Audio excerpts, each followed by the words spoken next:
Okay, mayong sayong kautuhon sa atong tanan. Udto karon ning tagna sa Sabado og ani kita karon aron magahisgot mahitungod sa balaang kasulatan, no. Importante kani og titulan nako ako ang YouTube channel, The Pillar of Truth.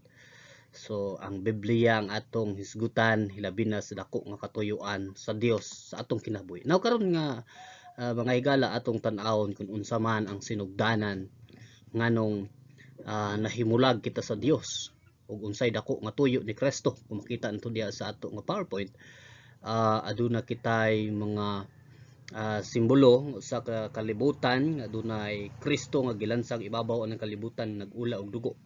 Unsa man ang dakong katuyuan sa Dios niani, unsa man ang dakong katuyuan. Mo ni siya ang atong pagahisgutan karon nga kaudtohon, ang dako nga katuyuan sa Dios sa atong kinabuhi. Kabalo ba ta mga higala, adunay dako nga katuyuan ang Dios sa atong kinabuhi. Apan unsa kani? Tan-aw na to sa sinugdanan. Una, kung atong tan-awon ang sinugdanan gihimo sa Dios, si Adan ug si Eva isip balaan. Meaning, naimo silang putli o wala sila sala.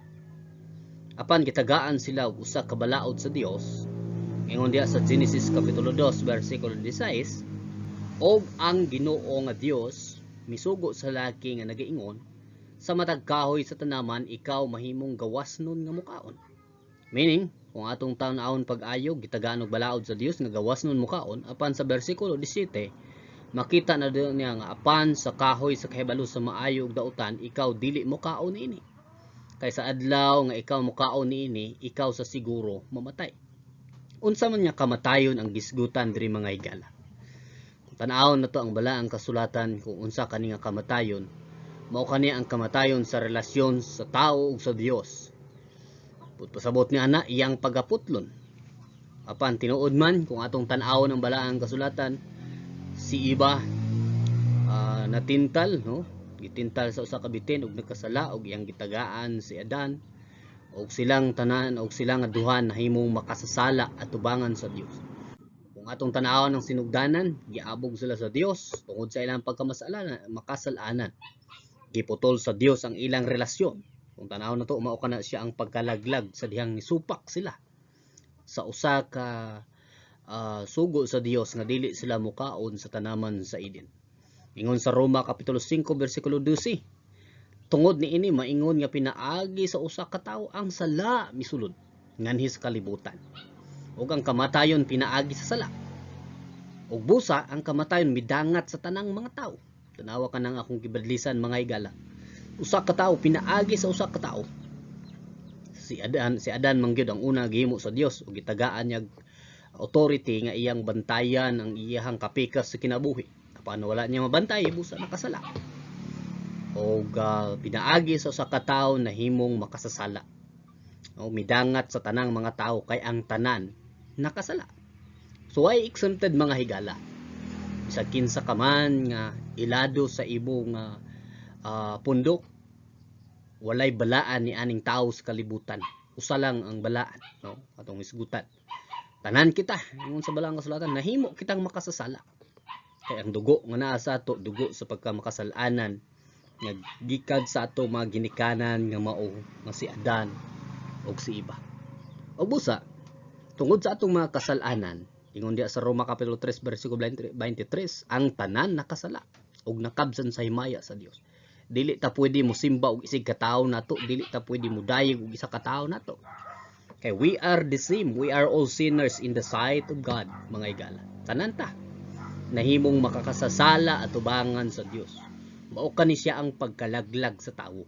Now, tungod sa sala, kung atong tan-awon, mao kani ang nakapahimulag sa Ginoo. Sin separate us from God. Because of sin, nahimulag kita sa Dios.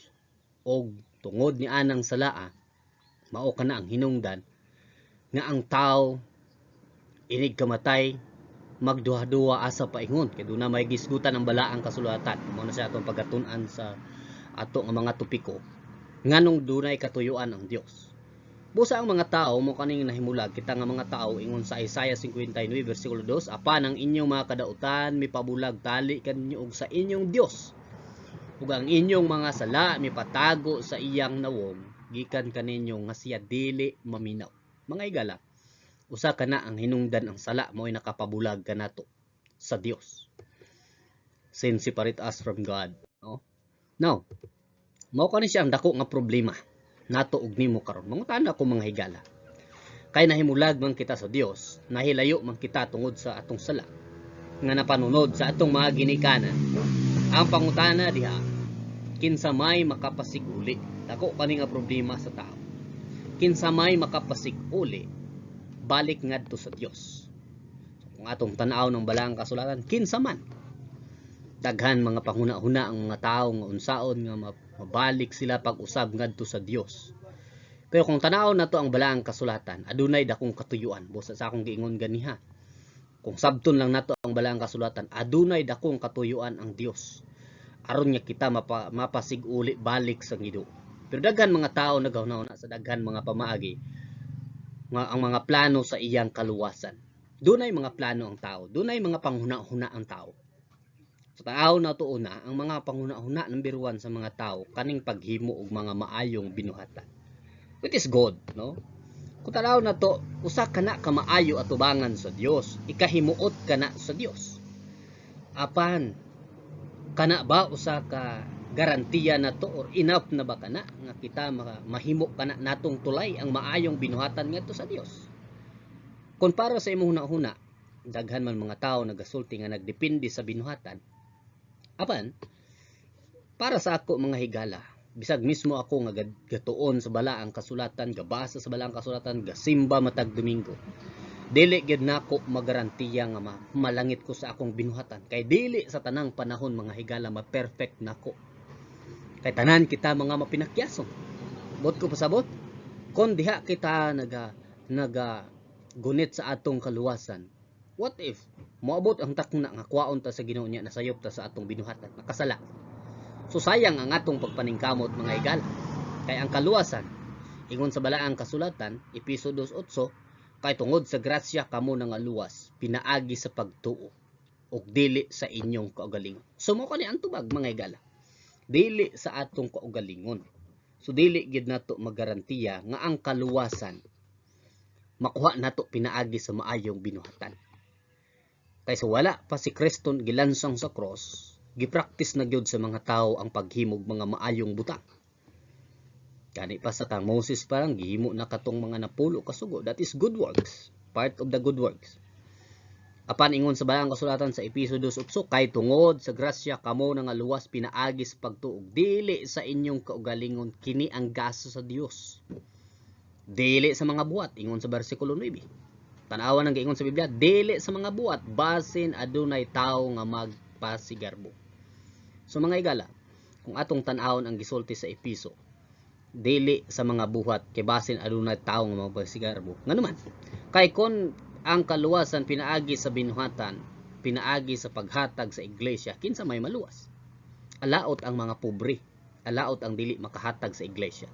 Kay usana sa mga maayong binuhatan. Kung ang kaluwasan pinaagi sa mga pagsimba, alaot katong dili nagasimba. Pero dili po sa tanahang panahon makasimba kita mga higala. Nagid mga panahon nga ginabaylo na to ang Dios sa adlaw sa pagsimba. So dili sa mga buhat basin adunay tawo nga magpasigarbo. Now, ikaduha nga plano sa tao kaning pagtuman sa napulo kasugo. By the way, ang napulo kasugo gisulat kani didto sa panahon sa mga Hudiyo. Wala kani gihatag sa mga Hintil. Kay grasya ang gihatag sa ato, dili napulo kasugo.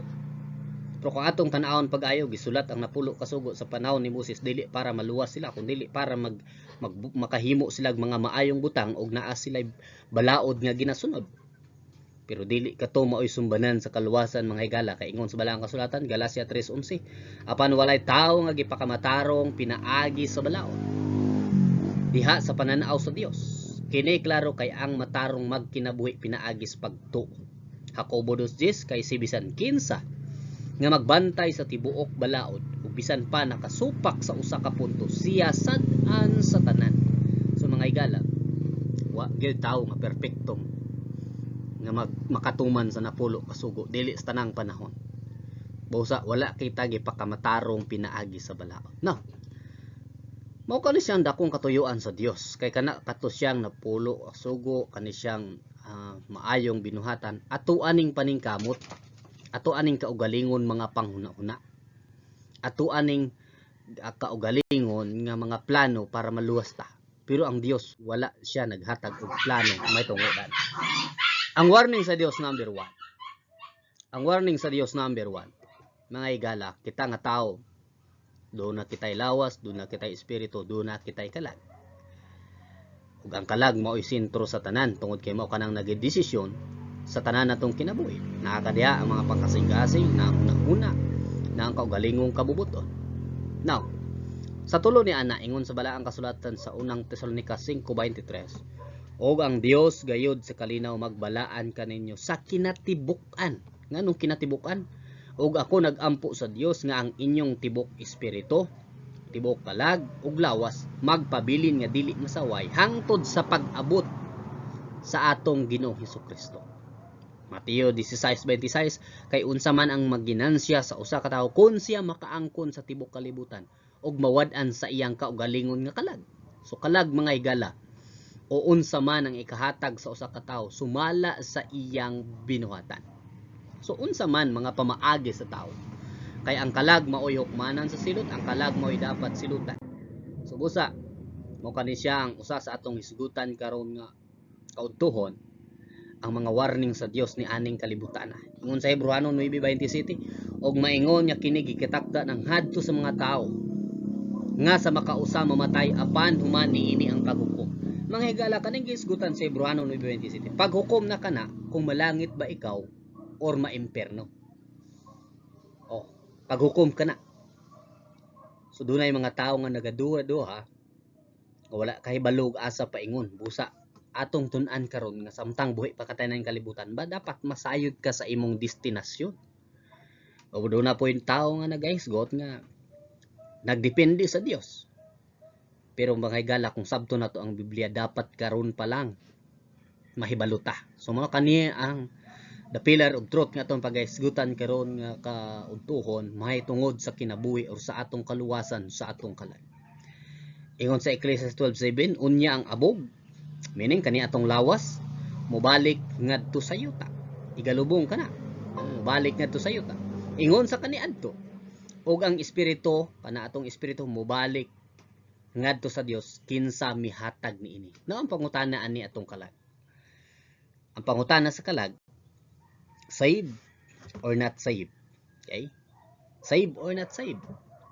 Moda nang dakong pangutana mga higala, unsaon man. Kay human sa kamatayon na raba, mao na raba ang hukom. Maluwas ba kani o dili maluwas? Ingon sa balang kasulatan sa pagpadayag 20:12, og ako nakakita sa mga patay gagmay ug dagko nga nagtindog atubangan sa Dios, ug ang mga basahon giablihan nga mao ang basahon sa kinabuhi, ug ang mga patay gihukman gikan sa mga butang nga nahisulat diha sa basahon sumhala sa ilang mga binuhatan. Una na siyang ablihan mga higala, may tungod sa atong binuhatan. Hukman kita, meaning mao na siyang mga ganti or walay ganti. Pag-abot sa 15 og si bisan kinsa nga wala nakaplagi. O ano na to? Bisan kinsa nga wala nakaplagi, mo kana siyang paghukom.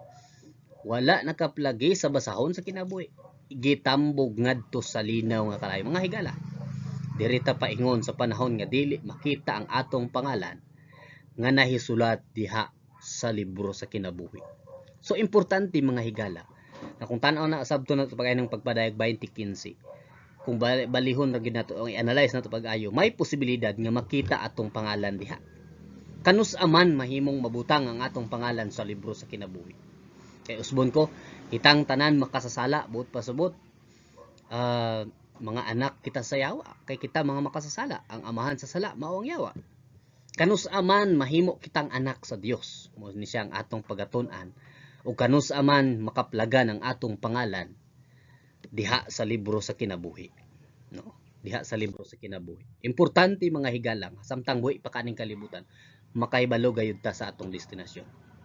Now, mao kani siya ang paghukom sa pagpadayag 20:15, og si bisan kinsa nga wala nakaplagi nga nahisulat diha sa basahon sa kinabuhi, gitambog ngadto sa linaw nga kalayo. Now dili naman mo mapugos kung ang inyong mga panghuna-una anaa sa mga pagtulunan nga nagdepende sa binuhatan, anaa sa pagtulunan nga nagdepende sa pagtuman sa napulo ka sugo. Pero ang ako itudlo nako usab nga ang kaluwasan wala diha. So, dili taman mo mabasol kung ingana ang inyong mga baruganan. Pero para sa ako ingon sa Balang Kasulatan og si bisan kinsa nga wala nakaplagi nga naisulat diha sa basahon sa kinabuhi, gitambog ngadto sa linaw nga kalayo ang iyang kalag, mga higala. Muna ingon sa ganiya unsa may maginansa sa katawo kumawad-an sa iyang kalag bisan pag maiyan tibuok kalibutan. So importante ang kalag nga adunay destinasyon. Now, ang pamaagi sa Dios sa atong kaluwasan muna yung pinaka-importante, unsa may pamaagi sa Dios sa atong kaluwasan. Ingon diha sa Balaang Kasulatan sa Lucas 19:10, kaya ang anak sa tawo mianhi sa pagpangita. Okay, nasayop ang araw o pagluwas ni adtong mga nangawala. Pagpangita o pagluwas ni atong mga nangawala. Unsay tuyo ni Kristo ni anhi sa kalibutan aron pangitaon og luwason kadtong mga nangawala. Now, mao kani siya ang dakong katuyoan ni Kristo alang sa tao ni aning kalibutan nganong ni anhi siya. Ingon diha sa Balang Kasulatan sa 1:3-18, kay si Kristo usab sa makausab miantos tungod sa mga sala. Ang matarong alang sa dili matarong. Kung sa ato pa mga higala, matarong alang sa dili matarong aron siya, no? Aron siya unsa ituyo ni Kristo. Nganong niharang siya gikan sa atong makasalanan, nganong nagpalansang siya, nganong niantos siya aron siya makadala ngadto sa Dios. Meaning kaning atong kalag ba? Aron kaning atong kalag dad-on niya. Oh, kani atong kalag dad-on niya or siya makadala ngadto sa Dios. Kaya atong alalawas gilubong naman ang espiritu nga atong hinulaman nga mga atong gininhawa kay sa sinugdanan gihimo kita sa Dios, gihuypan kita ug espiritu ug ang kalag na himo kitang buhi nga kalag ug ang kalag mo importante nga manubag sa Dios. Busa importante ka na ug mao kanang giantusan ni Kristo tungod sa iyang pagpalansang sa cross. Mao kani akong baruganan mga higala may tungod sa Balaang Kasulatan nga ang kaluwasan wala gayud sa atong relihiyon, wala sa atong pundok. Ang pundok gigamit lang mailhan kung asa ka. Ang relihiyon mga higala gigamit ra pud na kung unsa ka nga sikta, unsay pangalan nimo. Pero ang tinuod wala diha nagasentro ang kaluwasan nga gisgutan sa Balaang Kasulatan. Ang nagasentro ang kaluwasan anaa kang Kristo Jesus nga gilansang dito sa cross sa Kalbaryo. Ang ato aron ang atong kalag madala dito sa iyang ginharian. Now, ang katuyoan usab ni Kristo Jesus dakong katuyoan niya ingon sa Juan 14:6.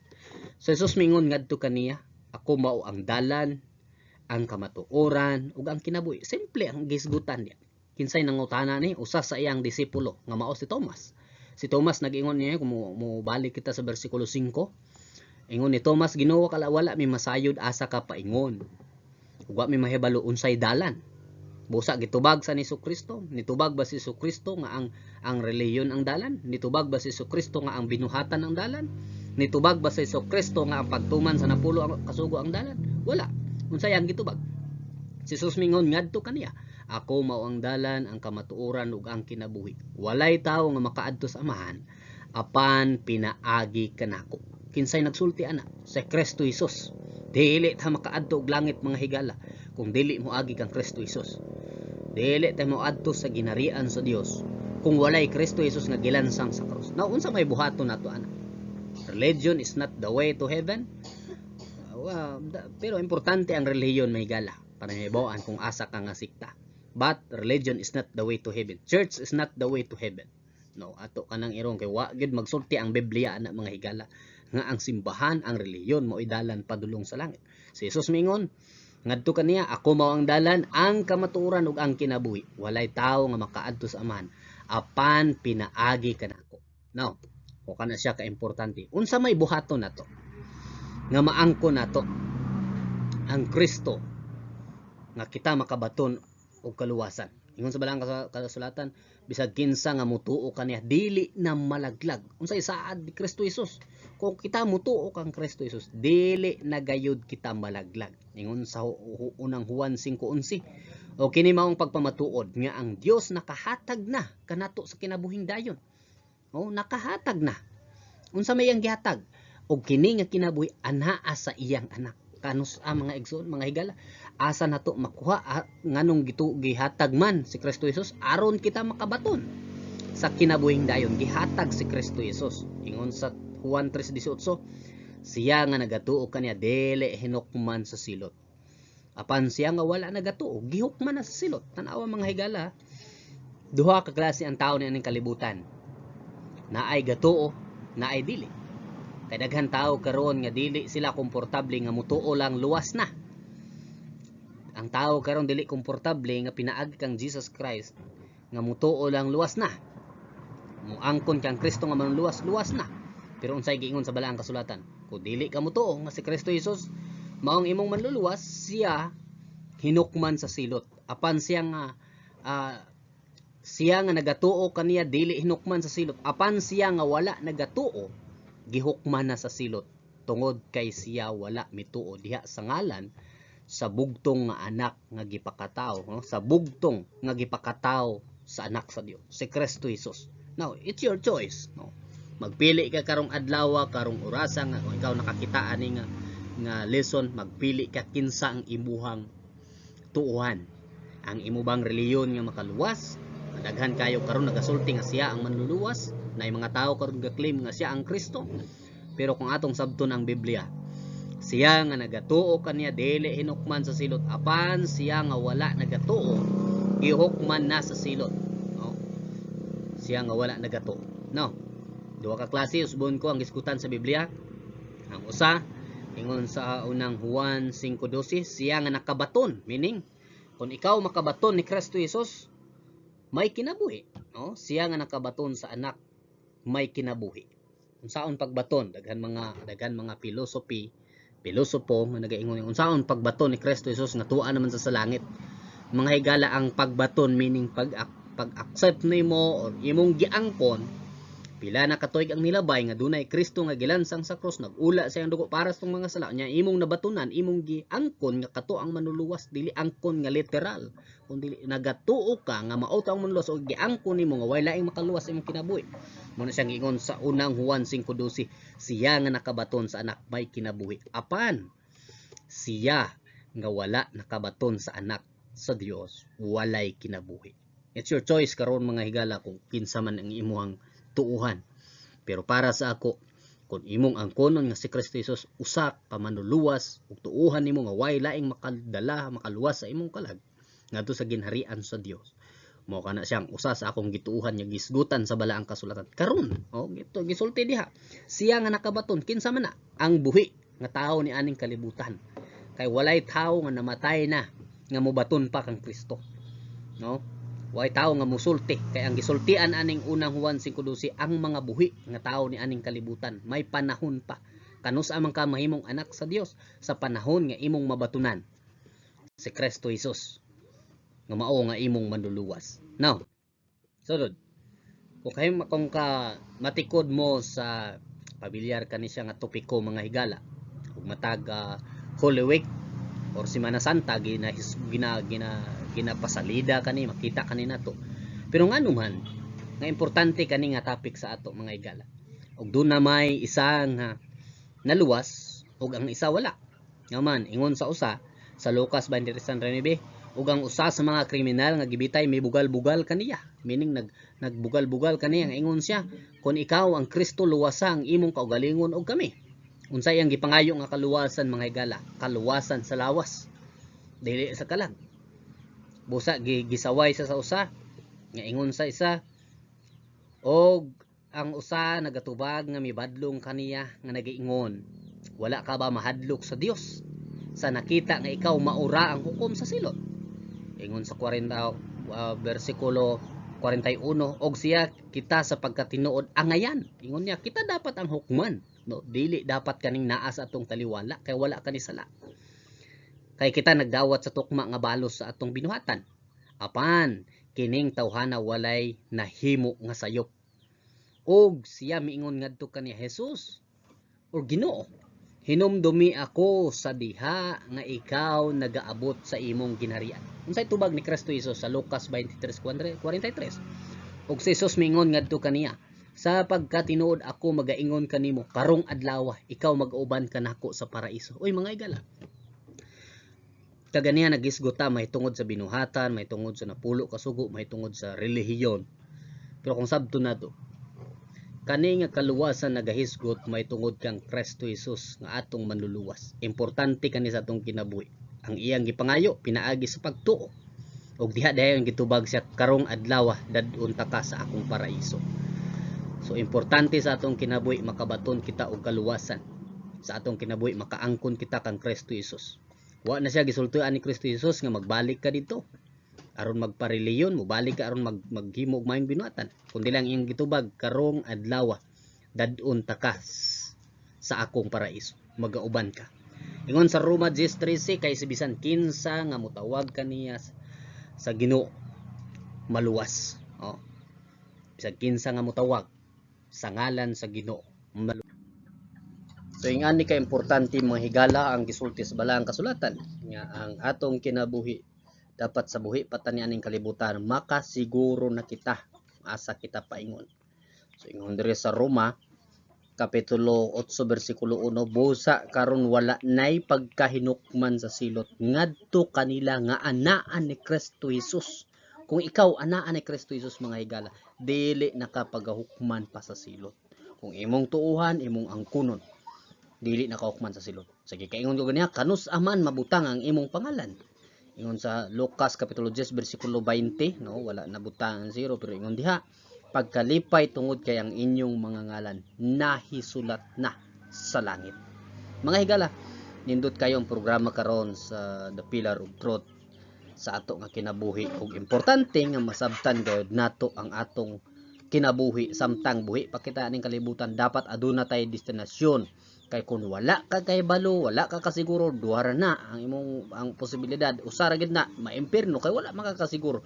Pero ang ato nga barugan kung ikaw anaa ni Kristo Jesus, dili naka hukman sa silot. Daghang salamat sa tanan nga naga-tanaw karon sa ato nga video. I hope sa sunod pa nga mga video subaybayan nato kung unsa ang programa mahitungod sa The Pillar of Truth. To God be all the glory.